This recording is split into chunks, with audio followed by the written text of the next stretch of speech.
This is a common problem with the Hummers. The previous owner already had this ripped, so did it's ripped again. We're going to fix that. Here are the bolts in front.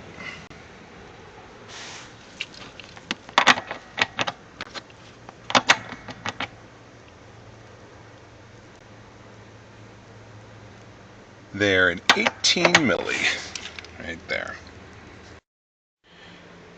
An 18 milli and a ratchet take and make quick work. And that one.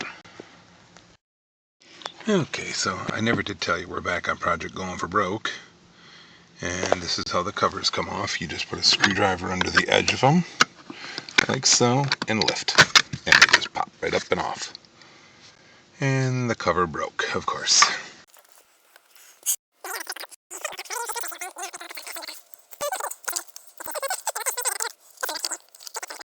Now under here you're going to find a clip right there. Do not break this thing. Be very gentle when you do it. It's a white clip. It hooks to that little rail and to the seat and to the back of the seat.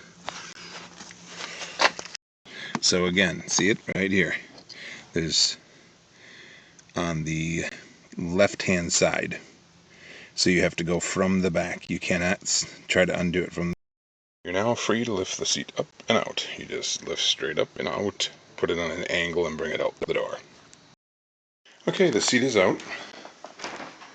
It was a real PETA getting it into the living room here, because you don't want to work on this in your garage and get it all dirty, and I've already washed this in a separate video. I did detailing for the vehicle. The seat's still a little dirty from the previous owner, but we're going to fix a lot of that. So right here there's a bolt. That is a Torx T50 bit, like that, right there. As you can see, maybe you can't, there you go, fits right in.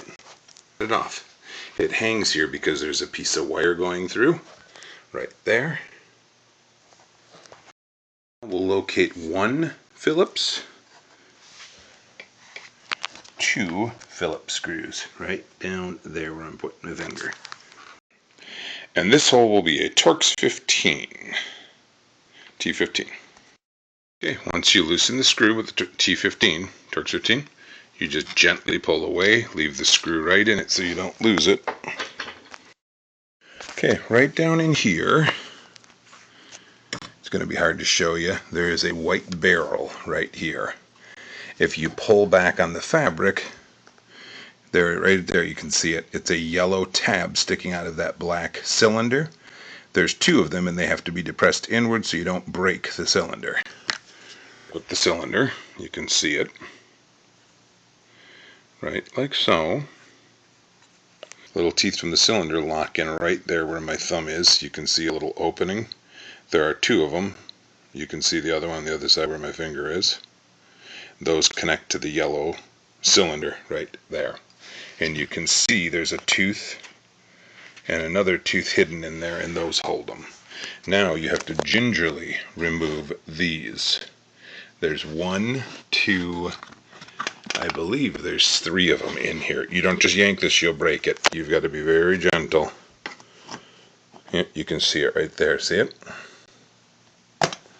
It'll pop out. It's just cheap plastic. So here they are. There's one standoff.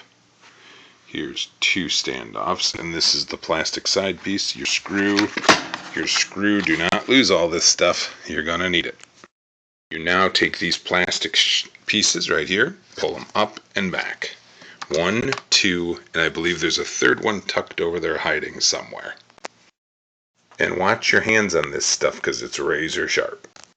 At least there's this one and one hidden over here somewhere, right here. You can see it. Okay, now you're going to find this black cord. You have to remove it in order to get the seat apart. It'll be under one of these metal rods. You're going to flip it over, and then you're going to notice there's a little tiny tooth in there. That locks into that. So you're going to have to gingerly pull the two apart without snapping that black. I used a small screwdriver and pulled gently up on it and released it. And I believe that that's it. This comes off of here. That comes off of there.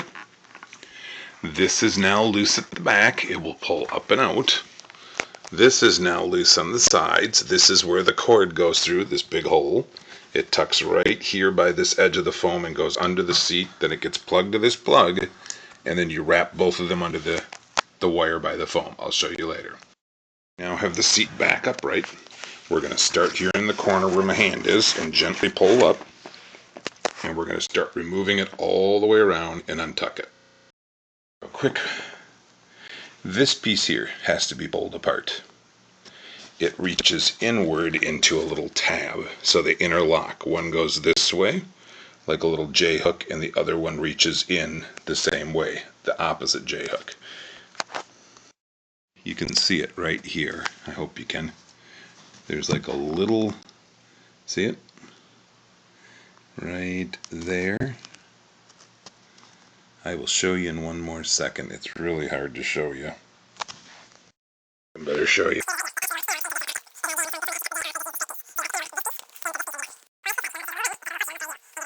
When you're done.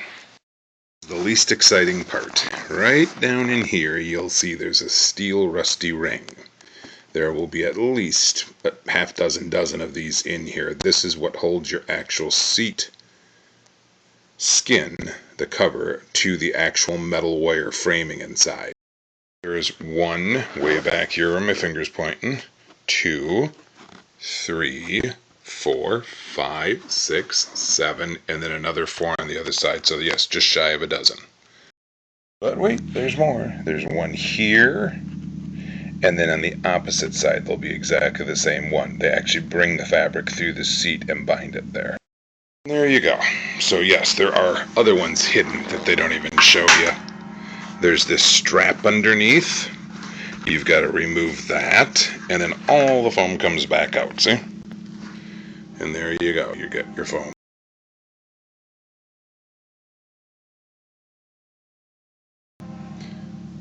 Yeah, that is what you're sitting on all day long when you're driving. Brick I got from Joann's Fabric before they went out of business. The foam also came from them. It was necessary for me to glue this foam to this fabric. This is the closest I could get.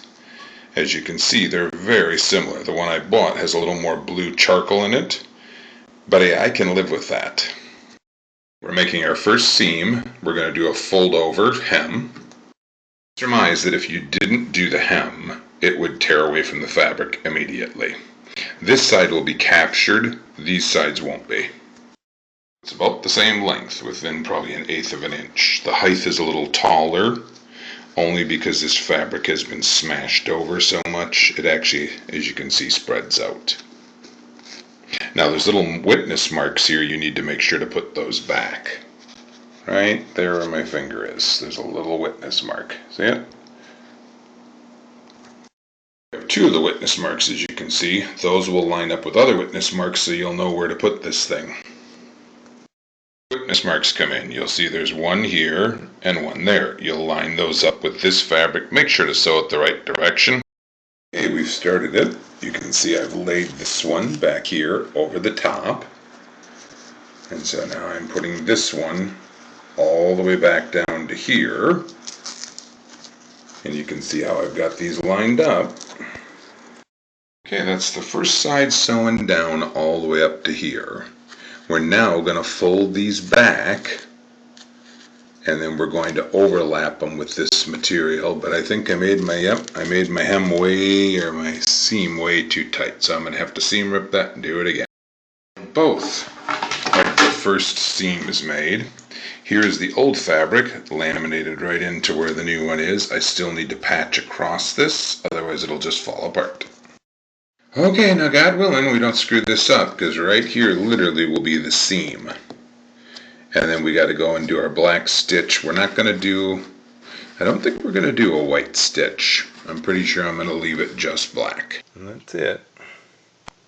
I followed through with a white seam, similar, not exact. This was all double and triple stitched. This was quadruple stitched, then plus these accent stitches. The upper part's just black stitching hidden inside of here.